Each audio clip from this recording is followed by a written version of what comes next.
Hello everyone, welcome to Learn Express. तो आज के इस वीडियो में हम लोग एक्सरसाइज 4.3 के आगे के सवाल लगाने वाले हैं। कल की वीडियो में हमने क्वेश्चन नंबर 1 और क्वेश्चन नंबर 2 सॉल्व किया था। आज हम लोग क्वेश्चन नंबर 3 और इसके आगे के क्वेश्चन लगाने का प्रयास करेंगे। तो चलिए आज की वीडियो को स्टार्ट करते हैं। देखिए, हमारा क्वेश्चन नंबर 3 जो है वो क्या है कि क्या एक ऐसी आम की बगिया बनाना संभव है जिसकी लंबाई चौड़ाई से दुगनी हो और उसका क्षेत्रफल 800 मीटर स्क्वायर हो। ठीक है, यदि है तो उसकी लंबाई और चौड़ाई ज्ञात कीजिए। तो चलिए फिर इसमें हम क्या करते हैं, मान लेते हैं। क्या हमें मानना है? देखिए, हम मानेंगे कि माना बगिया की चौड़ाई, माना बगिया की चौड़ाई बराबर एक्स मीटर हमारी चौड़ाई हो गई। और इसमें कह रहा है कि लंबाई चौड़ाई की दुगनी है। तो लंबाई कितनी होगी? 2x मीटर, है ना। 2x मीटर जितनी चौड़ाई होगी उसकी 2 गुनी लंबाई होगी। ठीक है, फिर क्या कह रहा है कि इसका क्षेत्रफल 800 मीटर स्क्वायर है। क्षेत्रफल कितना है? 800 मीटर स्क्वायर। तो जो बगिया है वो लंबाई है, चौड़ाई है, इसका मतलब आयताकार बगिया है। ठीक है, तो आयत का क्षेत्रफल का फार्मूला क्या होता है? लंबाई गुणे चौड़ाई। आयत का क्षेत्रफल क्या होता है? क्षेत्रफल का फार्मूला होता है आयत का क्षेत्रफल का जो फार्मूला होता है वो होता है लंबाई गुणे चौड़ाई, है ना। लंबाई कितनी है? लंबाई यहां पर है 2x और चौड़ाई कितनी है? x। और क्षेत्रफल दिया कितना है? क्षेत्रफल इसमें दिया है 800 मीटर स्क्वायर। कितना दिया है? 800 मीटर स्क्वायर। तो जो क्षेत्रफल होगा वो 800 मीटर स्क्वायर के बराबर में होगा। तो अभी हम क्या करेंगे, 2x की गुणा x से कराएंगे तो ये हो जाएगा हमारा 2x स्क्वायर और बराबर में क्या है? 800। 2 जो है वो x स्क्वायर के साथ में मल्टीप्लाई में है। इसको जब पक्षांतर करके हम इस साइड में लाएंगे तो क्या हो जाएगा? भाग में। यानी हमारे पास क्या मिलेगा? 800/2 और ये एक्स स्क्वायर की वैल्यू मिलेगी। ठीक है, काट दो, 2 एकम 2, 2 चौके 8 और 2 0।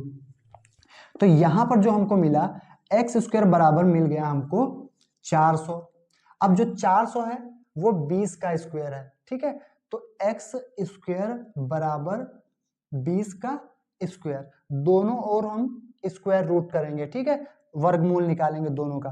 तो जब इस पर वर्गमूल लगाएंगे, इस पर वर्गमूल लगाएंगे तो ये एक्स स्क्वायर तो एक्स हो जाएगा और 20 का स्क्वायर 20 हो जाएगा। यानी जो एक्स की वैल्यू हमको मिली वो मिली 20। ठीक है, अब क्या हमने क्या माना था? बगिया की चौड़ाई कितनी मानी थी? x मीटर मानी थी। तो यानी कि बगिया की चौड़ाई हुई कितनी? 20 मीटर। ठीक है, और लंबाई कितनी थी? 2 गुनी थी, यानी कि 40 मीटर। ठीक है, तो हमने इस बगिया की लंबाई चौड़ाई दोनों निकाल ली। ठीक है, तो ऐसी बगिया बनाना संभव है। ठीक, चलिए अगला क्वेश्चन हम देखते हैं कि क्या निम्न स्थिति संभव है? यदि है तो उनकी वर्तमान आयु ज्ञात कीजिए। तो क्या करना है? 2 मित्रों की आयु का योग 20 वर्ष दिया गया है। 2 मित्र हैं, उनकी आयु का योग कितना दिया गया है? तो मान लो कि माना पहले मित्र की आयु, हमें एक मित्र की आयु माननी है x, तो दूसरे की कितनी हो जाएगी? दूसरे मित्र की आयु कितनी हो जाएगी? दूसरे मित्र की, दोनों का योग है 20। ठीक है, एक की अगर x है तो दूसरे की 20 माइनस x वर्ष हो जाएगी। ठीक है, ये हो गई दूसरे मित्र की आयु।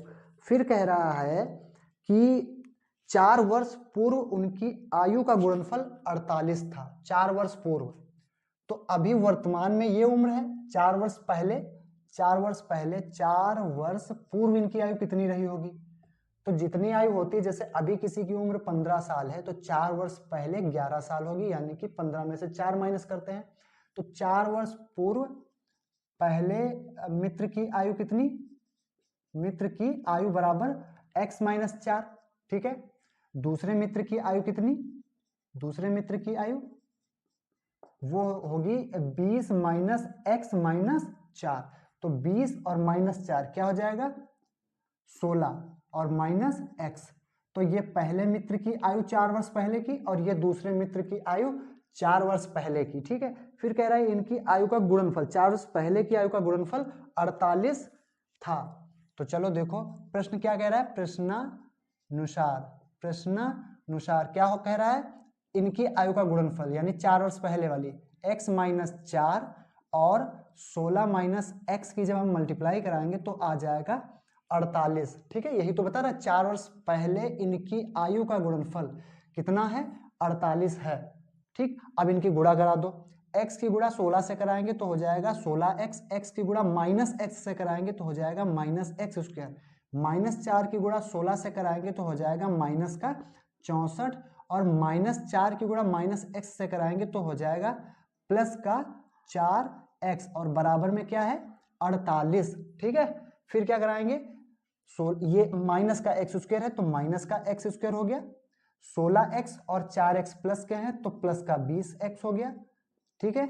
और माइनस का 64 है तो माइनस का 64 ये लिख लो, और 48 को इधर ले आओ तो क्या हो जाएगा, माइनस का 48 हो जाएगा, बराबर में 0 हो जाएगा। उसके बाद में हम क्या करेंगे, माइनस एक्स स्क्वायर और प्लस का 20x, दोनों चीजें माइनस की हैं, जोड़ दो, 8 4 12 का 2, देखो माइनस का चिन्ह माइनस का ही रहेगा, जुड़ जाएंगे लेकिन चिन्ह माइनस का, 8 4 12 का 2 हासिल 1, 6 4 10 और 1 11, माइनस 112 आया। अब इसमें देखो माइनस हमने कॉमन ले लिया, ठीक, माइनस कॉमन लेंगे तो हम इधर यहाँ पे सॉल्व कर देते हैं, ठीक है।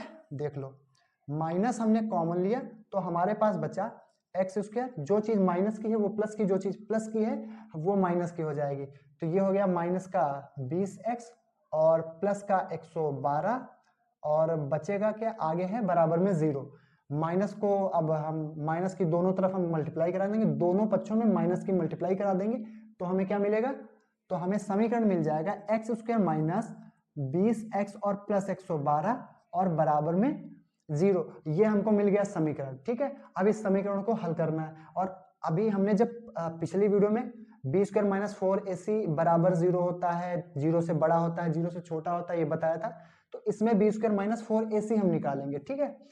तो हम बी स्क्वायर माइनस 4ac निकालेंगे, बी स्क्वायर माइनस 4ac इसकी वैल्यू हम निकालेंगे तो कितनी हो जाएगी, ठीक है, कितनी हो जाएगी, b कितना है माइनस 20, तो माइनस 20 का जब स्क्वायर कर देंगे तो कितना हो जाएगा 20 और 20 की गुणा 400, कितना हो जाएगा 400, माइनस 4ac का मतलब 4 इंटू a कितना है 1 है, c कितना है 112, ठीक है, 112 से गुणा कर देंगे, 400 माइनस, अब 4 एकम 4 और 112 की गुणा करो, 4 दूना 8 और 4 एकम 4 और 4 एकम 4, कितना आया 400 माइनस 448, तो यहाँ पे हमारे पास बचा माइनस का 48, तो यहाँ से हमको क्या मिला, बी स्क्वायर माइनस 4ac जो है ना, वो जो इसका मान कितना आ रहा है, छोटा आ रहा है, 0 से कम आ रहा है, और हमने बताया था कि बी स्क्वायर माइनस 4ac का मान अगर 0 से कम आता है तो उसका कोई भी हल नहीं होता।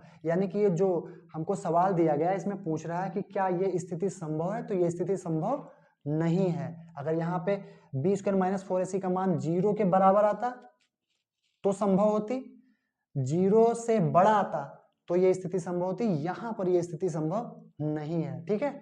अब यहाँ पर 5वां सवाल है, जैसे हमने ये 2 सवाल बताए वैसे ही 5वां सवाल है कि स्थिति संभव है या नहीं है, वो आपको खुद से सवाल लगाना है, ठीक है, और कमेंट में बताना है। मैंने पिछले वीडियो में आपसे कहा था कि कमेंट में आंसर बताना, लेकिन किसी ने होमवर्क नहीं किया। होमवर्क करना बहुत जरूरी होता है, नहीं तो क्या है भाई, एग्जाम आप लोगों के हैं, ठीक है, तो बताना। चलिए, तो अब हम नेक्स्ट वीडियो में हम लोग अरिथमेटिक प्रोग्रेशन यानी समांतर श्रेणी स्टार्ट करने वाले हैं, तो ज़्यादा से ज़्यादा लोग जुड़ जाइए। आपने अगर सब्सक्राइब नहीं किया तो चैनल को सब्सक्राइब कर लीजिए, साथ ही साथ बेल